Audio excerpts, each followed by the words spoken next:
The Philippines was once the smile of Asia, but today that smile feels forced behind the postcard perfection. It's not anger that fills the air now, it's fatigue that no one wants to acknowledge. For decades, the islands were sold as paradise, cheap, friendly, and effortless. But that version of paradise is starting to feel hollow. The problem isn't beauty, it's balance, and balance has quietly broken. The world expected recovery after the pandemic, but what came back wasn't revival, it was realization. Tourists are returning, yet the country that once needed them now wonders if it's losing itself in the process.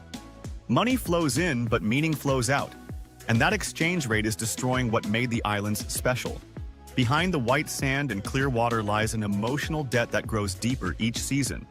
From Palawan to Siargao, every island carries the same paradox. Beauty on the surface, struggle underneath. The Philippines didn't fall overnight. It's slowly drowning under its own success. Airports are busy, but the people feel empty. Smiles have become currency, and exhaustion is the price of staying open. Tourism was supposed to lift the country, yet it has turned into the weight everyone carries. Each new resort built feels like another piece of the island sold. The infrastructure was never designed for millions, but marketing promised infinity. The roads crack, the grids fail, and still, more tourists arrive chasing a picture that no longer exists. When the planes stopped during the pandemic, the silence told the truth no one wanted to hear. Without outsiders, the island stood still, and for the first time they could hear their own heartbeat again. But when travel returned, so did the noise. The rush to recover became a race to repeat the same mistakes, only faster. Locals traded resilience for survival, and what was once hospitality became necessity. The result is an economy built on exhaustion, not empowerment. Every cafe, every beach bar, every tricycle driver tells a similar story. Longer hours, fewer tips, more stress. The warmth is still there, but it's burning at both ends.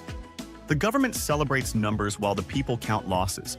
Tourist arrivals rise, yet quality of life quietly declines. This is the unspoken truth behind the crisis. More doesn't mean better. Volume without value is the enemy of paradise. You can still find the postcard moments, but they're harder to feel now. The laughter in Boracay sounds rehearsed.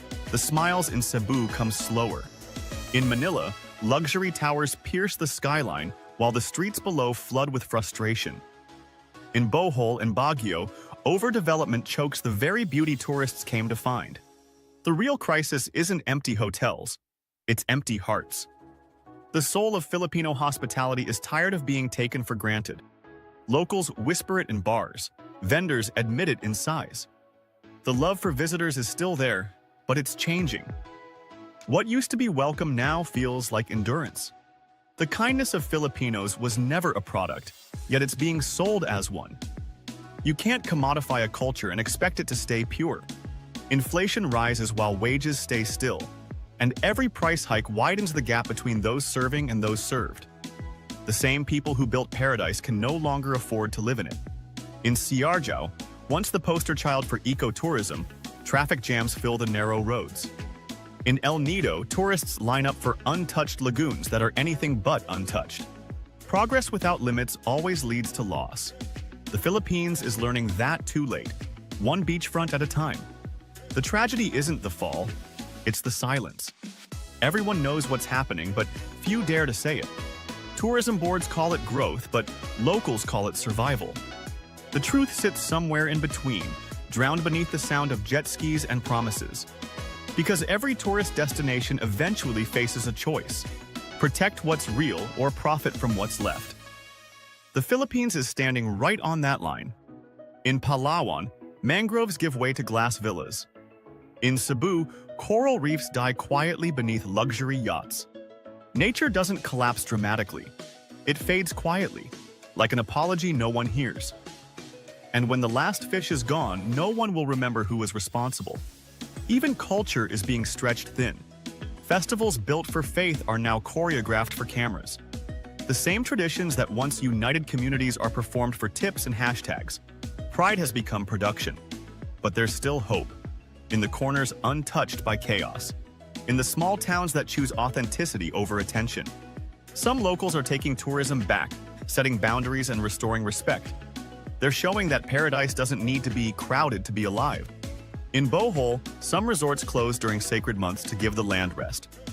In Palawan, community leaders limit visitors to protect coral life. These small revolutions are quiet but powerful. They remind the world that sustainability isn't luxury, it's survival. The Philippines can recover, but not by repeating its past. It must rebuild slower, smarter, and more self-aware. Because paradise isn't a performance, it's a partnership. The people who live here aren't extras. They're the heart of the story. If they're protected, everything else can heal. If they're ignored, everything else will fall. Real recovery won't come from record arrivals, but from restored respect. True luxury is when the land and the locals both thrive. For too long, the Philippines has sold affordability. Now, it needs to sell authenticity. Because the world doesn't want another cheap escape, it wants something genuine. And genuine is what this country was always meant to be. The islands don't need to compete with Thailand or Bali. They need to rediscover themselves. The crisis of 2025 is not failure. It's a warning. A reminder that paradise without protection is just marketing with an expiration date. If the Philippines chooses dignity over desperation, it can still rise higher than before. But if it keeps chasing numbers, it will lose everything numbers can't count. The world will keep coming for the beaches, but what they'll remember is the people. And the people deserve more than survival, they deserve pride. Because this country's true treasure isn't its coastline, it's its character. And that character has been tested long enough. It's time for a new kind of tourism. Slower, deeper, kinder. The kind that gives more than it takes. The Philippines doesn't need saving. It needs listening. And the world needs to finally hear what it's been too busy to notice. The pain of neglect runs deep, a wound that festers beneath the surface. Citizens yearn not for riches, but for a renewed sense of identity and validation. They seek acknowledgement for their sacrifices. With each passing day, the longing for respect strengthens, echoing the cries of a populace ready to reclaim their dignity. It is this emotional resurgence that will ultimately guide them towards healing and renewal, igniting a movement fueled by self-worth and pride. In the silence that follows, a glimmer of hope emerges, whispering that even in the darkest moments, beauty persists, patiently waiting for its moment to shine once more. The world will awaken anew. In this renewed light, the flowers will bloom brighter and the skies will clear, inviting everyone to witness the vibrancy of life that has always existed, hidden just beneath the surface, waiting for their hearts to reawaken to the wonders surrounding them. The resilience of the Filipino spirit shines through every challenge faced, uniting communities in a common purpose. It is this enduring strength that transforms adversity into an opportunity for growth and hope. The warmth of its people will foster renewal. The Philippines will rise again. In the face of trials and tribulations, the Philippines stands as a beacon of hope, showcasing the unyielding resolve of its citizens. Together, they nurture a brighter future, illustrating that love and unity can conquer all, ensuring paradise will flourish once more in the heart of the archipelago.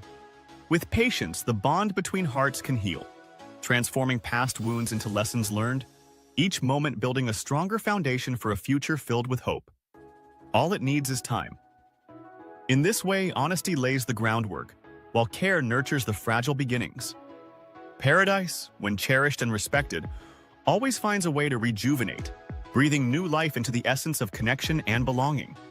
It is in this cycle of renewal that true strength is discovered.